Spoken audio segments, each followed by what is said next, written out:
complete this topic within 2 days. Okay, so let's start. Bismillah. Okay, strong and weak acids and alkalis. Okay, right now I don't want you to write anything. Okay, you can take a screenshot and I'll share, or I can share. I will share this presentation later on. But right now, just look at the screen and listen to me. Okay, listen carefully. Strong and weak acids and alkalis. We already know about them that strong acids we cannot use strong acids because they are very toxic, they are poisonous, they are used for killing purpose, they are used to cut color, like they are used in bleach used to kill bacteria or microorganisms. So they are really strong, we cannot use them normally, they're not economical to use. And as for the weak acids, we can use them because they are friendly. Some are edible also, and they are present in our in our food. Okay, like fruits or milk or in all these things, weak acids are present. Similarly, like weak alkalis, the strong alkalis are similarly, they are very harsh. Okay, they are very harsh. They cannot burn, but they are harmful. Okay, they can cause irritation on the skin, burning on the skin a little bit. Okay, and irritation. So strong alkalis are also, they are harsh. Okay, and weak alkalis, some of the weak alkalis are present in edible items also, like baking soda. Okay, so in baking soda, a weak alkali is present. So some of the alkalis are, like, we can use them. So they, but what is the difference? But which thing in their formula or in their chemistry, what is the thing which makes them strong or which makes some acids or alkalis weak? Okay, so today we'll discuss that which thing makes them weak or strong. So for to explain this, to explain the difference, I took the example of two containers. Okay, you can see that right now, just leave the alkali part, leave the green part. Okay, the green explanation, leave that one, that is for the alkalis. Just look at the blue and yellow explanation, that is for the acids. Okay, so first see the acids, blue and yellow explanation. So there are two containers of equal size, and in both of them I took equal quantity of water. Okay, like 25 ml, for example. So 25 ml of water in both of them. Okay, same quantity. And in one container I put some molecules of HCl, and in the other container I added some molecules of ethanoic acid. Okay, or acetic acid. So 10 molecules, for example. So 10 molecules of HCl and 10 molecules of CH3COOH, ethanoic acid. Okay, so equal quantity, like 10 molecules of both acids, but different ones. 10 molecules of HCl in one container and 10 molecules of ethanoic in another container. Okay, now we know that when acid enters into the water, or when it gets dissolved into the water, it gets split into its ions. Okay, all the acids contain hydrogen, so hydrogen ion will come out, and the other part which is present along with hydrogen, the other non-metals, they will form a minus sign. Okay, negative sign. So you can see here in yellow at the bottom of this slide, I wrote how they ionize. HCl will ionize and it will give H positive and Cl negative. Okay, H positive and Cl negative. And ethanoic acid, CH3COOH, will split into this hydrogen ion from the end will come out, because we know that it gives, all the acids give hydrogen ions. Okay, so hydrogen ion from the end, hydrogen ion will come out and form H positive, and acid, and as the CH3COO, it will form negative sign. Okay, it's known as acetate ion, or it is also known as ethanoate ion from ethanoic acid. It's written in your book also. Okay, I will show you where it is written. Ethanoate ion. So see, that's how they will split. Okay, and both of them will split. But what happens that in HCl we added 10 molecules, and all 10 molecules will split. All 10 molecules will ionize. Okay, so HCl, if we add 10 molecules, 10 we get 10 H positive ions and 10 Cl negative ions. Okay, all of them will split. And in case of weak acids, if we added 10 molecules of ethanoic acid, only 5 of them will split into their ions. Rest of them will remain in the molecule form. Okay, not all of them will split because it's a weak acid. Okay, so in weak acid, this thing actually happens that not all of the molecules will split, only some or half of the molecules will dissociate into their ions. Okay, and rest of them will remain in their molecule form, they will remain intact.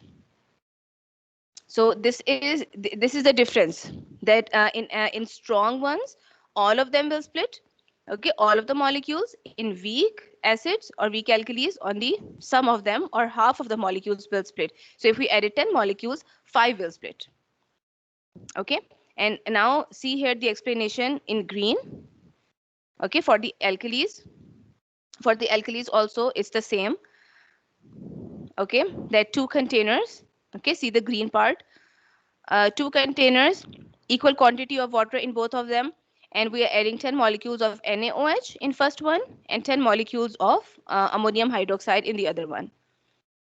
Okay, and in both of them, the molecules will split into their ions, but we will see, or we will notice that in 10 molecule in NaOH1, all of the 10 molecules will split into their ions, Na positive and OH negative. Okay, and in ammonium hydroxide, yeah, in ammonia solution, only half of them will ionize. So if we are adding 10 molecules, we are getting 5 OH ions. Okay, only 5 OH ions.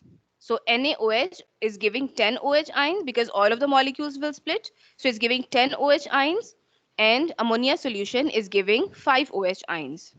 Okay, so in strong alkalis, OH ions are more in number, and in weak alkalis, OH ions are less. Okay, and same in acids. In strong acids, H positive is more. Okay, and in weak acid, H positive is less in number. Did you get it? Yes, ma'am. Yes, ma'am. Can you explain the concept Okay. of the splitting of ions in the acids again? Sorry, just say it louder. Can you explain the concept of splitting ions in the acid? Mm-hmm. Yeah. In that Okay. again? Yeah. Splitting of ions in this one in HCl1, because for all the acids we know that all the acids contain H positive, and when they split, they give H positive. Okay, so in strong acid HCl, we added HCl in water. It will, as it enters into the water, it will split. Okay, because we studied it also that acids need water. Okay, acid and alkalis, both of them. So when we add them into the water, they will split into their ions. Okay, so HCl will split into H positive and Cl negative, and all of the molecules will split. Okay, so if we add 10 molecules, all 10 will split. If we add 100 molecules, all 100 will split into their ions. All of them will give H positive. But ma'am, in the next one, in like weak acids, only 5 of them split. Mm-hmm. So Yeah, in all of the weak acids, when we write the formula like this, the acid which is attached with oxygen. Okay, in all of the acids, when we see the weak acids, okay, or the organic acids, they in all of them, their formula contains COOH in the end. Okay, for all of them, COOH in the end. So the hydrogen which is present with oxygen, that will come out, it will break from here, between from the middle of O and H. Okay, it will break from here. So H only in hydrogen. the organic Huh? acids, right? Ma'am? Yeah, this is for the organic acids. Yes, the weak acids. Okay, I understood. Thank Yes. you. Yeah, so H positive will come out, and the rest of it, you can see it as a tail. Okay, the other part, the tail of it will become negative ion. Okay, and half of them will split, not all of them. So if you are using 10 molecules, 5 will split. If you're using 100 molecules, then 50 will split. Okay, so half of them. So that is why we are getting less H positive here in weak acids. So this is the definition of strong as acids and alkalis, weak acids and alkalis, and this definition is on page 144. Okay, strong acids and strong alkalis are completely ionized in water. Weak acids and weak alkalis are partially dissociated into ions in solution in water. So dissociation or ionization is the same thing. Okay, dissociated also means it ionizes. Okay, dissociated into ions, and partially means half. Okay, so a weak acids and weak alkalis, they will dissociate half. So half of them will ionize and half of them will remain in the solution in the molecule form. Okay, this is for the weak acids and weak alkalis. The strong ones will completely ionize. Okay, so on this page, in the first paragraph, it's only written the use of it.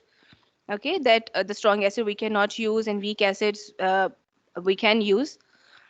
They are present in fruits and drinks or carbonated drinks, etc. And the main thing starts from this paragraph, from the second paragraph. The difference lies, okay, the difference between the strong and weak acids. The difference lies in the ionic nature of acidic solutions, of acid solutions. Okay, the ionic nature. Ionic nature means the extent at which they ionize. More precisely, in the concentration of hydrogen ions in the solution. Okay, what is meant by concentration, boys? Quantity, Amount. Yeah, amount or quantity. Good. Okay, amount or quantity. So concentration of hydrogen ions.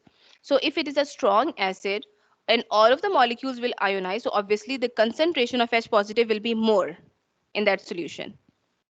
Okay, and if it is a weak acid and partially they are ionizing, so the concentration of hydrogen ions will be less.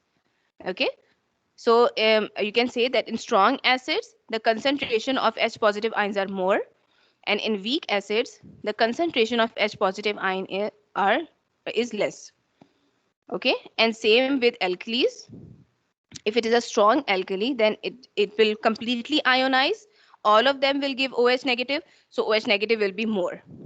Okay, and if it is a weak alkali, then it will ionize half or partially, then it will give less concentration or less amount of OH negative. Okay, more OH ions, more H positive, strong acid, less H positive, weak acid. Okay, and now you know that why it gives more amount, why which one gives less amount. Okay, organic acids actually they are more strongly covalently bonded. Okay, they have very strong covalent bond in organic acids. Okay, CH3COOH, you can see the identification of the weak acids are that they contain carbon, hydrogen and oxygen as a main component. Okay, you can write it somewhere that the weak acids, how to identify that which acid is strong or which acid is weak.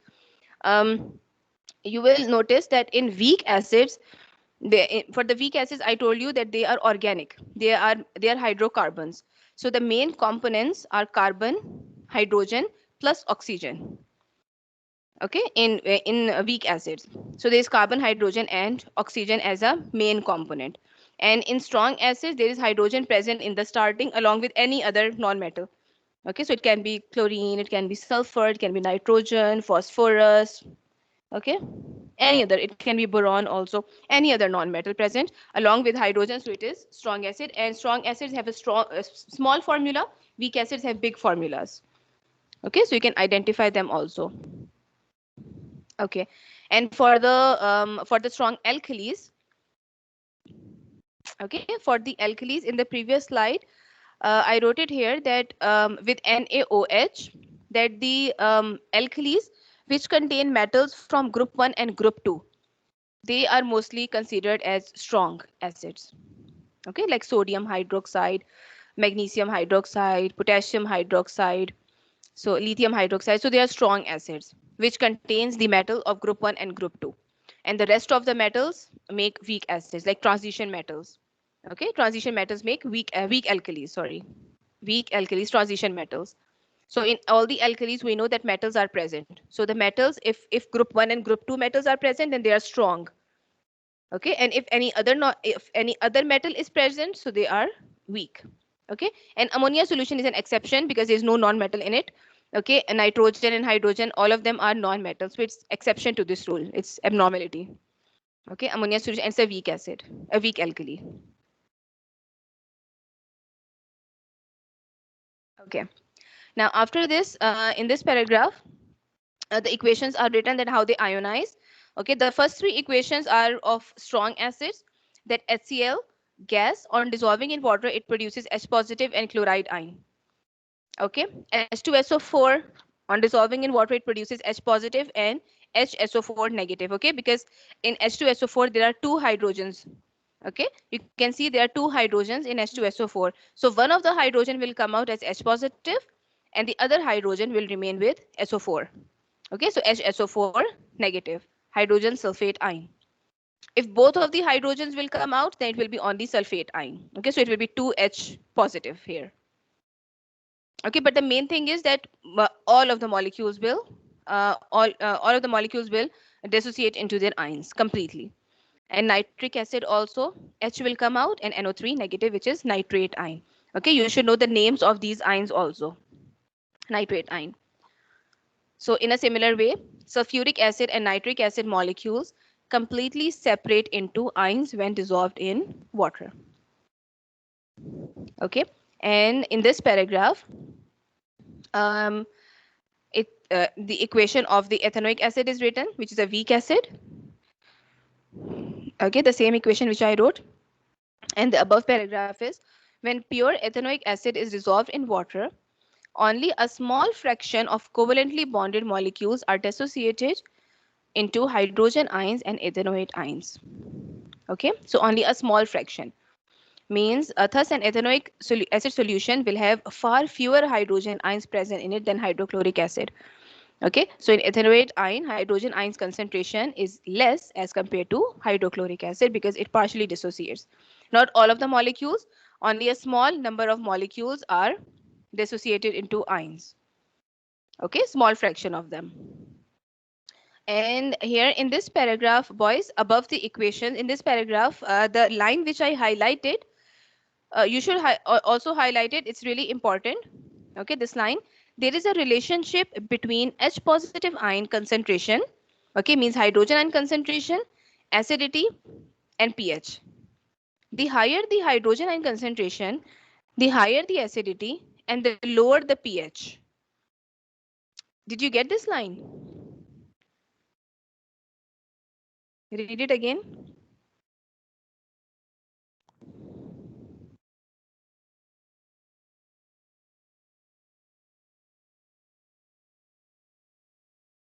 Should we read? Hmm? Yeah, did you understand this line? Like read it by yourself and tell me. Yes, ma'am. Yes, ma'am. Hydrogen ion concentration is inversely proportional to the pH. Okay, I made this equation up. Okay, this is not an equation. Okay, I just wrote it like this in short form, that is inversely proportional to pH. Okay, so in case for acids only. Okay, not for alkalis. Alkalis I will we will study after this. So in acids, the H positive and pH are inversely proportional. Okay, how I made this this arrow thingy, okay, in white. You can see here that if HCl is strong acid, then its hydrogen ions concentration will be more. Okay, more H positive, obviously it will release because all of them will split. So more H positive. If more H positive, then it will be a strong acid. Okay, obviously more H positive, strong acid. Okay, its acidity will be higher. And if it's a strong acid, then its pH will be low, from 0 to 3. We know that the strong acids are in the starting of the pH. Okay, the starting pH digits 0, 1, 2, 3.